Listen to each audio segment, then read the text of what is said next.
नमः। सत्यों जय गुरुदेवाय नमः।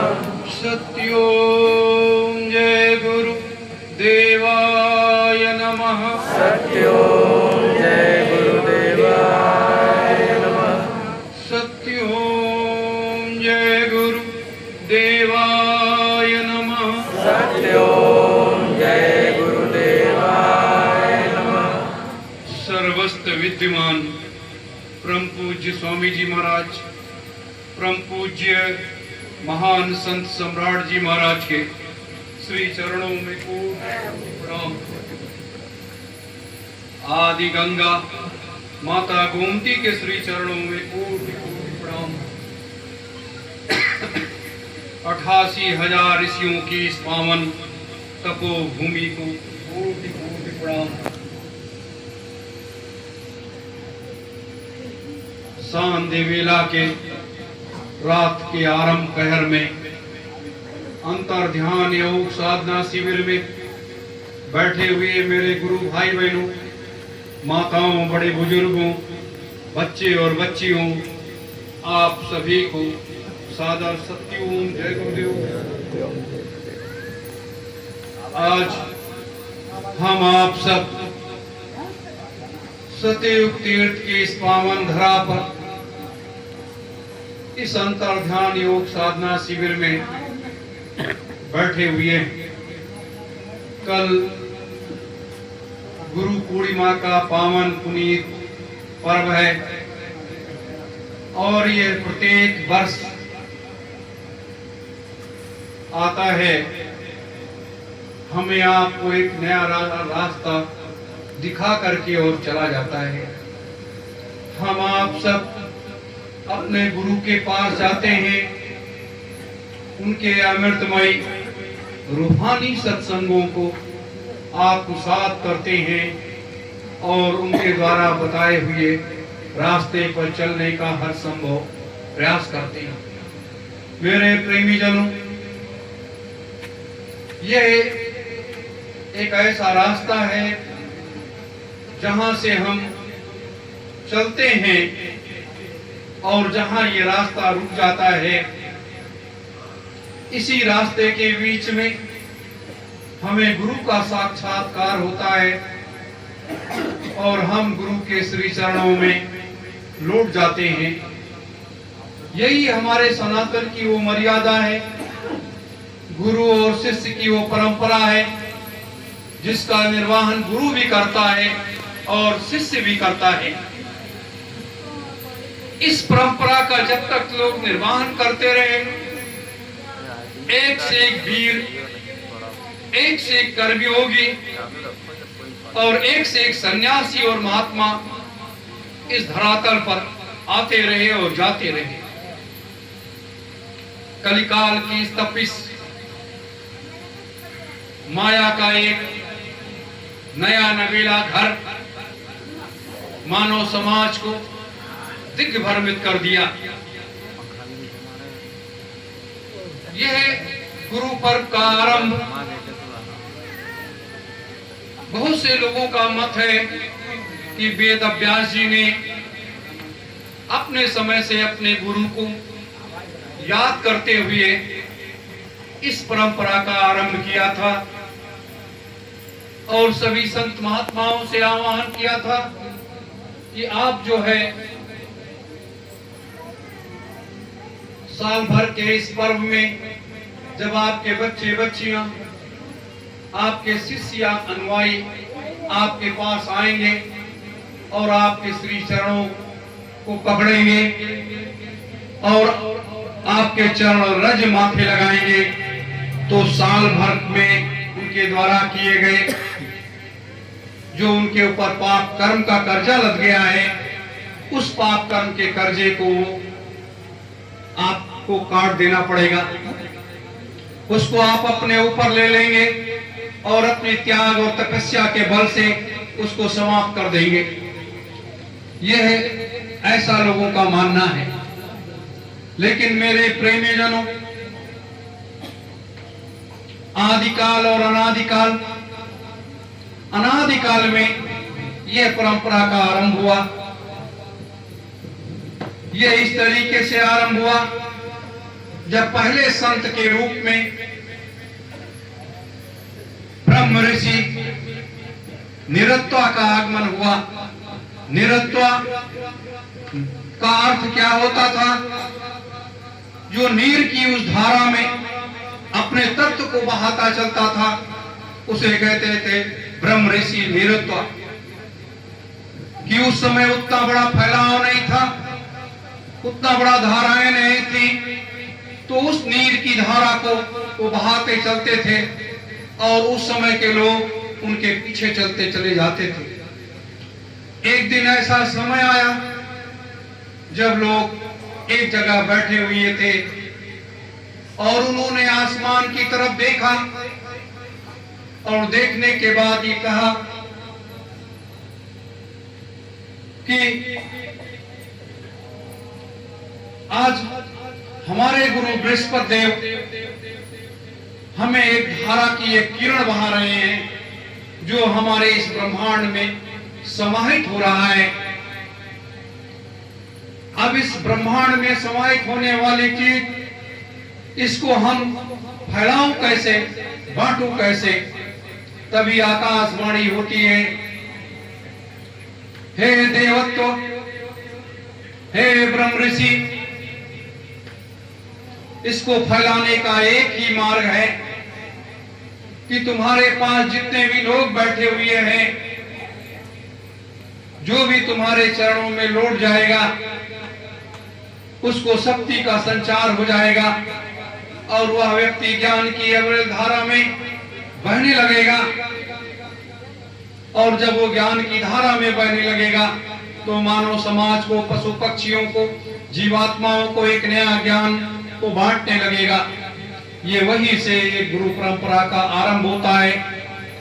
और सतयुग, आदिकाल अनादिकाल बीत गया, सतयुग आया और सतयुग में कई ब्रह्म ऋषियों ने उन धाराओं को बहाने का प्रयास किया, लेकिन द्वापर में उस धारा की अविरल धारा में बहाया, उसको वेद व्यास जी ने बहाया और उस धारा को आज तक कोई ब्रह्म ऋषि पकड़ नहीं पाया। मेरे प्रेमी जनों, उसी धारा की कड़ी में जब हम गुरु पर्व की उस परंपरा को निर्वाहन करते हैं, जैसे आपने देखा कि ये परम पूज्य बाबा जय गुरुदेव जी महाराज का, परम पूज्य महान संत सम्राट सुभाष जी महाराज का ये प्रतिबिंब लगा हुआ है। और ये दोनों महान विभूतियां सिद्धाश्रम में 3000 महात्माओं के सानिध्य में बैठ करके सतयुग और संतयुग की स्थापना के उस मार्ग को प्रशस्त कर रहे हैं, जिस मार्ग की धारा में मानव समाज को इस संसार में बहाना है। मेरे प्रेमी जनों, इसे कहते हैं गुरु परंपरा। लेकिन जब हम अपने गुरु के श्री चरणों को पकड़े हुए आगे बढ़ते हैं, गुरु का सत्कार, गुरु का दुत्कार, गुरु का आशीर्वाद और गुरु की बहती हुई अविरल धारा में हम उसका पान करते हैं, उसे कहते हैं ज्ञान रूपी गंगा का सत्संग। और उसी धारा में हम नाम की उस कड़ी को लेकर के जब आगे बढ़ते हैं तो उसे हम कहते हैं नामदान, जो 5 नामों से भरा हुआ है। जैसे परम पूज्य स्वामी जी महाराज ने सबसे पहले इस मृतलोक के धरातल को ओम, जहां से सनातन का आरंभ होता है और समस्त लोकों में ओम स्थापित है, इस ब्रह्मांड में भी स्थापित है। ओम का उच्चारण अनवरत हमेशा चलता रहता है। मेरे प्रेमी जनों, यही वो धारा है, यही वो मार्ग है जहां से निकल करके लोग आगे बढ़ते रहते हैं। लेकिन वहीं पर परम पूज्य स्वामी जी महाराज ने नाम की उस धारा में सबसे पहले निरंजन भगवान का नाम लिया और अपने बच्चे बच्चियों को यह बताया कि जिसके राज में आप रह रहे हो, अगर उसका नाम नहीं लोगे तो आप रहोगे कैसे। उन्होंने निरंजन के बाद दूसरा नाम लेकर के आए, ओम। निरंजन के बाद ओम लेकर के आए। तो ये कहते हैं धारा। ये नाम की वो धारा है जो हमारी जीवा में 24 घंटे बहता रहता है। और जब वो नाम की वो धारा वो जीवा में बहने लगता है तो हमारे इस ब्रह्मांड में पहुंचता है और हमारे ब्रह्मांड से ये तीसरे नेत्र में पहुंचता है, जिसे हम आज्ञा चक्र कहते हैं, जहाँ हमारे जीवात्मा का वास होता है, जहाँ ये ज्योति हमेशा जला करती है, वहां पहुंचता है। नाम की इतनी बड़ी महिमा है मेरे प्रेमी जनों। लेकिन वहीं पर परम पूज्य महान संत सम्राट सुभाष जी ने उस नाम की धारा को खोल दिया, जिसका सृष्टि की संरचना होने के बाद से लेकर के अनादिकाल आदिकाल, सतयुग, त्रेता, द्वापर और कलयुग का ये काफी समय व्यतीत होने के बाद इस नाम की धारा को किसी भी ब्रह्म ऋषि ने, किसी भी महात्मा ने, किसी भी योगी फकीर ने, किसी औलिया ने, कोई भी पीर पैगंबर ने इस नाम की धारा को मानव समाज के बीच में लेकर के नहीं आए। वो लेकर के आए, इस तरीके से आए। उन्होंने ये कहा कि जब निरंजन भगवान ने मृतलोक के राजपाट को लेने से मना कर दिया, सारी चीजें हो गई, तब उस समय भगवान शिव को जब यह जिम्मेदारी सौंपी गई कि आप को ये मृतलोक की भी जिम्मेदारी है, जब पाप बढ़ जाए तो इसका संहार कर लेना, नहीं तो इसको संभाल करके आगे लेकर के चलते रहना। लेकिन उन्होंने कहा इसको हम चलाएंगे कैसे, कैसे इसकी व्यवस्था होगी, इसकी कार्य योजना तो मुझे कुछ मालूम ही नहीं है।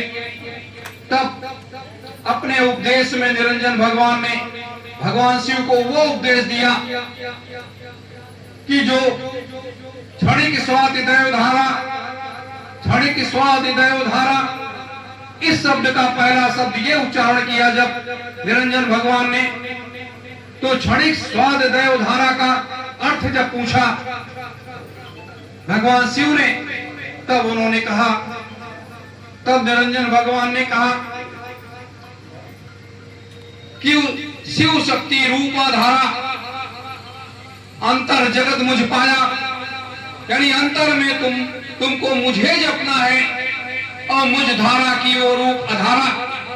ये जब दोनों में शास्त्रार्थ होने लगा और होते होते तब भगवान शिव ने कहा, हे परमपिता, हम ये चाहते हैं कि हमें तो उस लोक तक जाना है जहां से हम आप सबका आगमन हुआ है। तब निरंजन ने कहा कि हम अपने पिता का भी दर्शन न कर पाए और इसलिए तो हम ये सारी व्यवस्था करने के बाद हम ये व्यवस्था को लेना नहीं चाहते। मैं तो उस साधना में लीन होना चाहता हूँ, उस तरफ चला जाना चाहता हूँ कि जब तक हमारे पिता का दर्शन नहीं हो जाता है तब तक हम उस धारा में बहेंगे नहीं। मेरे प्रेमी जनों, तब वहां भगवान शिव ने निरंजन के भगवान के पैर पकड़ लिए और कहा, हमें वहां तक जाने का कोई मार्ग दीजिए, वो मार्ग प्रशस्त कीजिए, कोई रास्ता दिखाइए जिससे हम वहां तक पहुंच सके और अनुनय भी नहीं कर सके। तब मेरे प्रेमी जनों, ऐसे ये सृष्टि नहीं बनी, ऐसे ये धाराएं नहीं बनी, ऐसे हम आप जैसे जीवों की उत्पत्ति नहीं हुई, ऐसे ये हम आप लोग बन करके जो तैयार हुए हैं ऐसे नहीं तैयार हुए। इसके लिए बड़ी मेहनत करनी पड़ी, लोगों को बड़े संघर्ष करने पड़े। तब निरंजन भगवान ने उनको नाम की उस धारा में नहला दिया जिसे कहते हैं, उस नाम की धारा में नहलाया।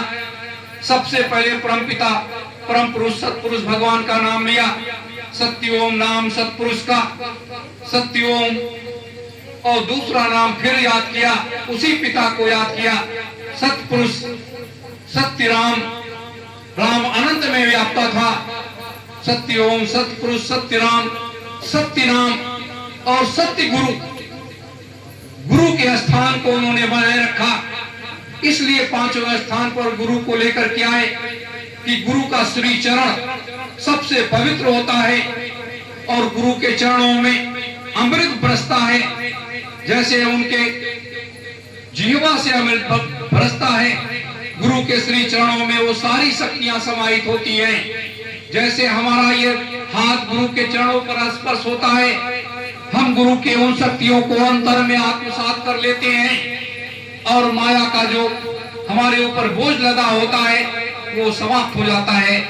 तो वहां पर निरंजन भगवान ने भगवान शिव को उस नाम की धारा में बहाया कि आप इसे जपो, सत्योम, सत्य पुरुष, सत्य राम और सत्य गुरु। इस 5 नाम को लोग कहते हैं कि भगवान शिव तो गांजा पीते हैं, धतूरा खाते हैं, भांग पीते हैं, क्या क्या बताते हैं लोग।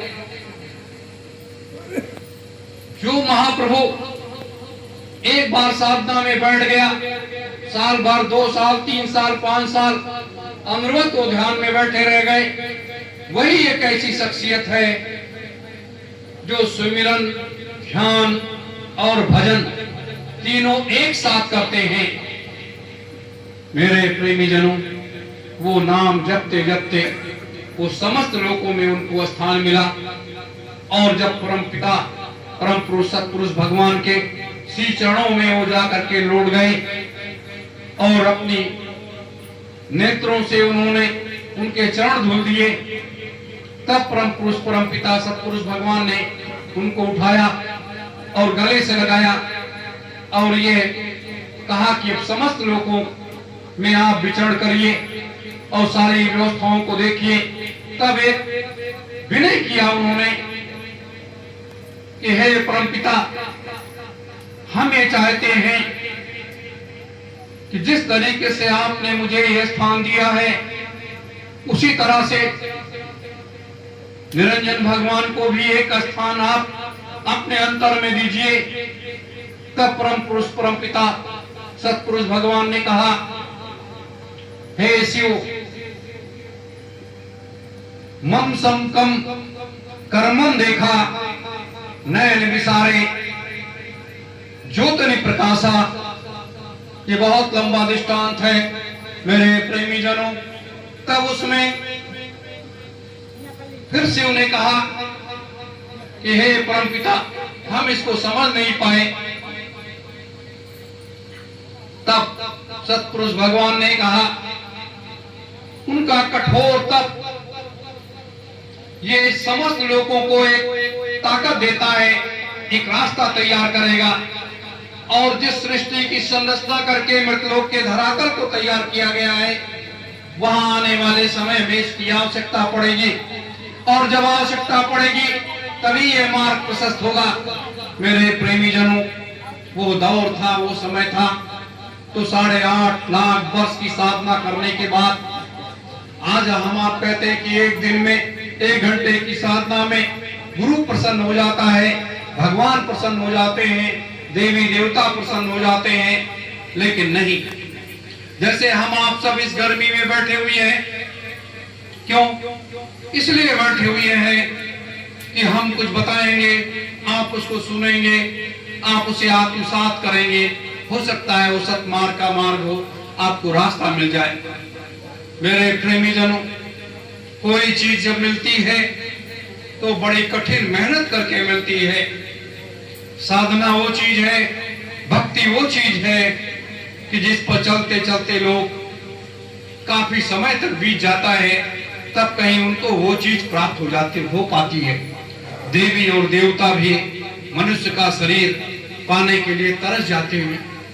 मेरे प्रेमी जनों, तो ये आज जब परम पुरुष, परम पिता, सत्पुरुष भगवान स्वयं इस मृतलोक के धरातल में उनको अवतार लेकर के आना पड़ा, और आने के बाद जब कि यहाँ मनुष्य रूपी जीवात्माएं किस कर्म की धारा में बह रही हैं और किस तरीके से रह रही हैं, इनको तो अपने असली घर का ज्ञान ही भूल गया कि हमारा असली घर कहाँ है।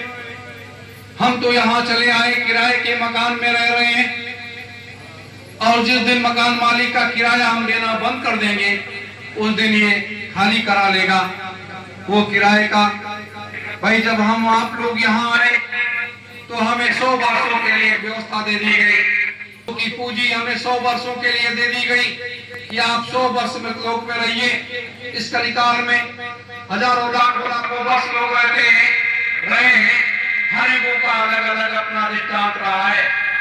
लेकिन आज जब हम उसे देखते हैं और पाते हैं तो 100 वर्ष की संख्या में हम लोग लिपट जाते हैं। लेकिन ऐसी बात नहीं है, हमें उस संख्या में नहीं